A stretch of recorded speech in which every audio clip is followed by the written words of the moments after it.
Para mí el buen periodismo es un bien social y es la garantía que tienen las personas de que se respete su derecho a estar bien informado.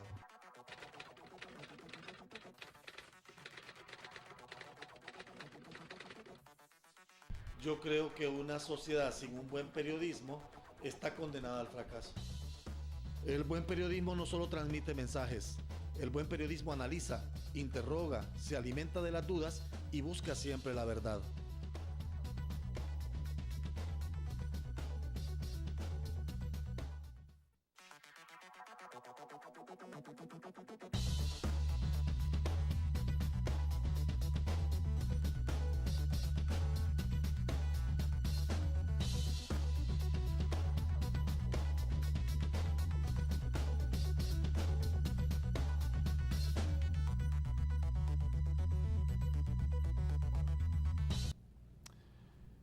Ilusionismo económico.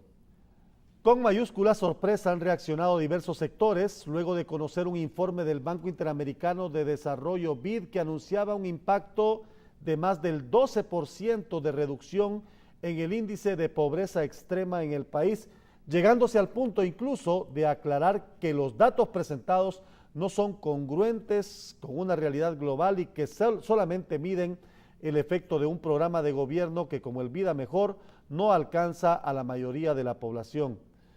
Basándose en estadísticas recientes, el Foro Social de la Deuda Externa de Honduras plantea que apenas 30,000 hogares, es decir, un 2% de los más de 1.3 millones que viven en condición de extrema pobreza, son beneficiados con el bono de la vida mejor, por lo que las conclusiones del BID no son comprobables ni en la teoría, ni mucho menos en la realidad práctica.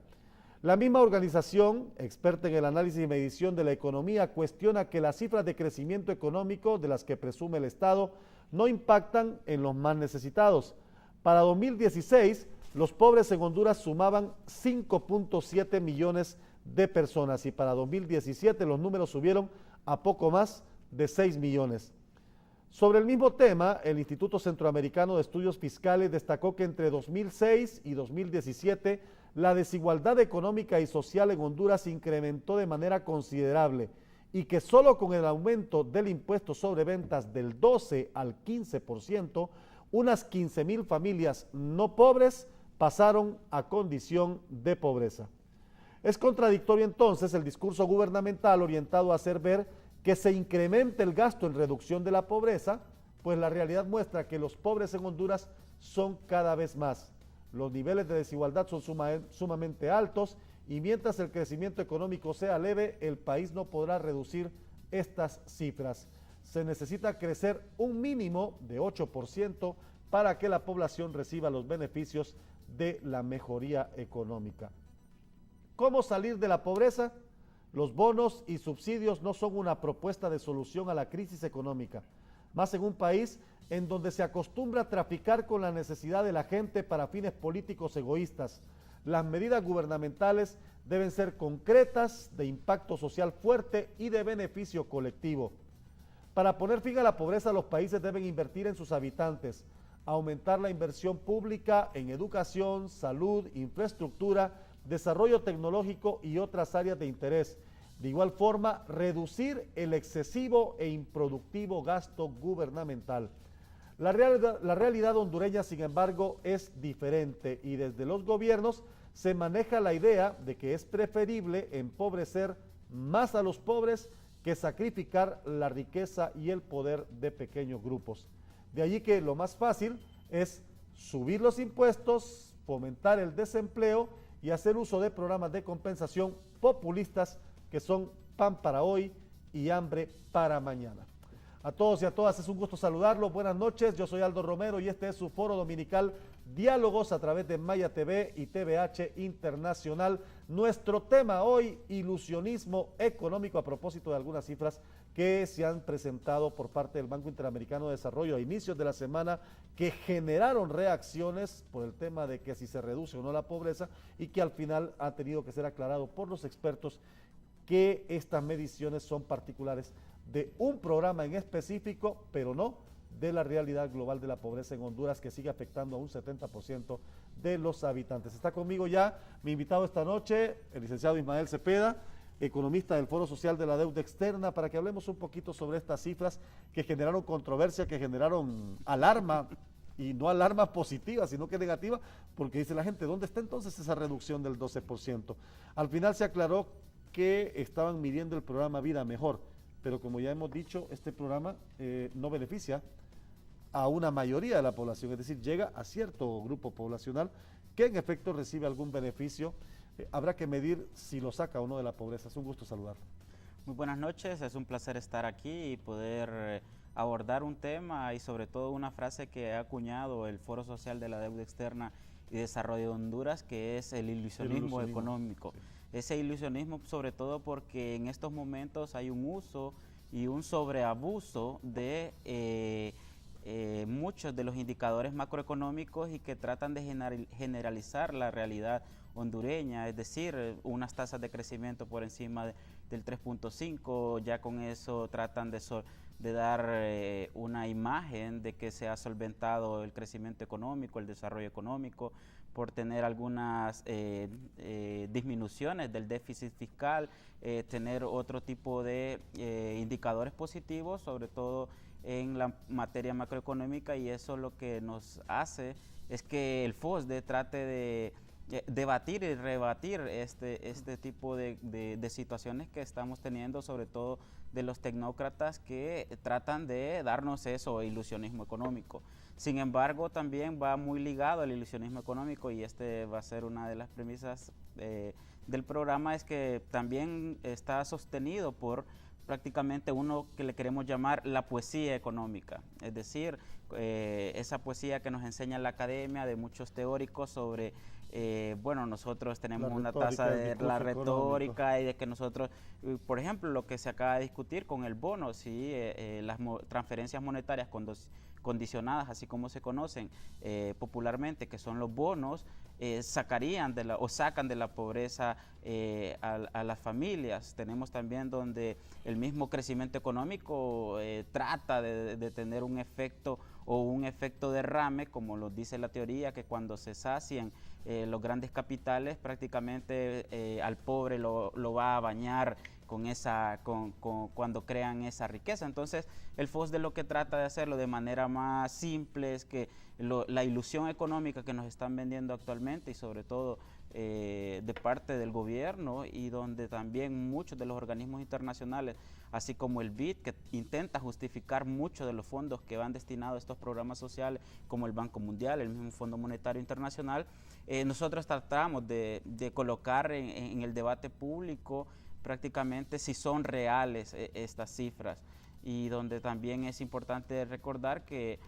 la poesía económica que nos enseñan en la academia no siempre se da, y es donde podríamos abordar en este programa el día de hoy. Y ese ilusionismo económico, en realidad, pareciera que es un discurso permanente de los gobiernos, y yo no lo vengo viendo solamente en sino que en gobiernos anteriores, pero particularmente en esta gestión, que se extiende desde 4 años anteriores, desde el inicio del gobierno del señor Hernández, se plantea una visión de mejoría económica hacia afuera con intereses bien particulares, pero contradictoriamente no se notan acá. Y es claro,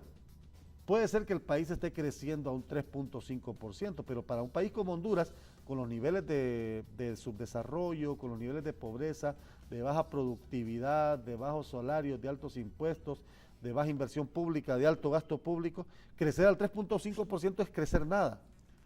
Es un crecimiento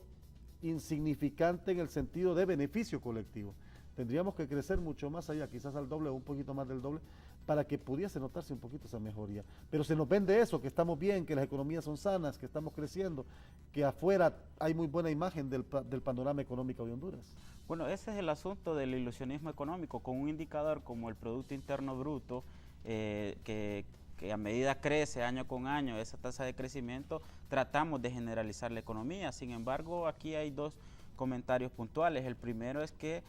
cuando hay un crecimiento económico sin derrame, sin enfoque de desarrollo, lo que usted tiene prácticamente es un crecimiento desnutrido, lo dicen algunos, que es, bueno, hay ciertos sectores que están creciendo, ese también es uno de los problemas. O sea, cuando uno desglosa la producción de Honduras, solo hay 3 sectores durante los últimos 15 años que están creciendo, que es el sistema financiero, los bancos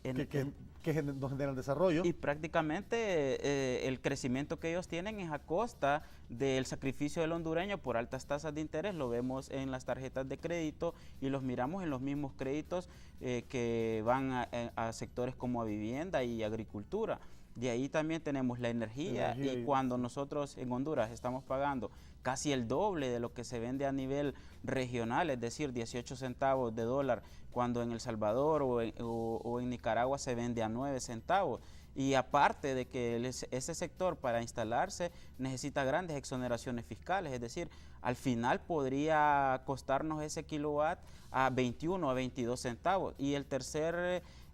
rubro que ha crecido durante los últimos 15 años es el de telecomunicaciones, sobre todo por este aparato que nosotros manejamos todos los días. Y es entonces que el problema de este crecimiento anémico que estamos teniendo no da un verdadero derrame ni enfoque de desarrollo. Y el segundo elemento que debemos de desmitificar es que, bueno, si nosotros crecemos al 3.5%, pero la población crece al 2%, entonces un crecimiento real solo es el 1.5%. Y mucho del crecimiento económico también va encaminado a que los mismos impuestos están incluidos ahí. Entonces, crecen los impuestos, también crece la economía, pero los impuestos realmente no es que nos sacan dinero a nosotros. Y aquí un problema en Honduras, y donde hay estudios de la Comisión Económica para América Latina, que Honduras es de los pocos países que cuando se aplican los impuestos, después de aplicar los impuestos, acrecenta la desigualdad, es decir, el objetivo de los impuestos es la distribución de la riqueza. Sin embargo, en Honduras nos sacan una gran cantidad de impuestos, y cuando se distribuye esos impuestos, lo que acrecenta es más la desigualdad por el enfoque del gasto. Es entonces que también decir que estamos creciendo y aferrarnos a un Producto Interno Bruto, existe esa generalización que nos tratan de vender. Eso es claro, y en el caso de estos 3 rubros que sí crecen, estos 3 sectores que sí crecen, en efecto no está ese derrame, ¿verdad? No se traduce en desarrollo para la gente. Pero en el caso del sistema financiero, a mí hay algo que siempre me ha llamado la atención, y es que si el sistema financiero crece, ¿por qué del sistema financiero no se ha podido apoyar a los sectores productivos para que estos también a su vez crezcan? Sino que se ha acumulado, y a costa de la misma rentabilidad de los intereses que se logran con préstamos, ahorros de las personas, el mismo dinero del cuentaviente. Porque es bien difícil que desde el sector financiero se apoyen sectores productivos para favorecer, en efecto, el desarrollo social y económico del país. El asunto es que nosotros hemos embarcado sobre todo en esto de la globalización a partir de del Consenso de Washington, del mismo Bretton Woods, que dio inicios al Fondo Monetario Internacional y al Banco Mundial, a los acuerdos arancelarios, que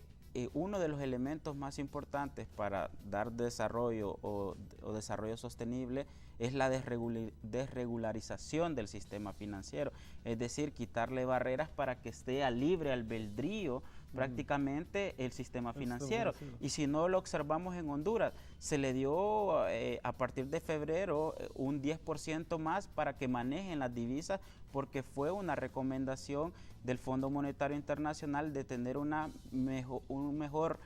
sistema financiero a través del manejo de divisas. Es aquí que el Banco Central, que es el órgano que maneja las divisas, ya se ha quitado poco a poco esas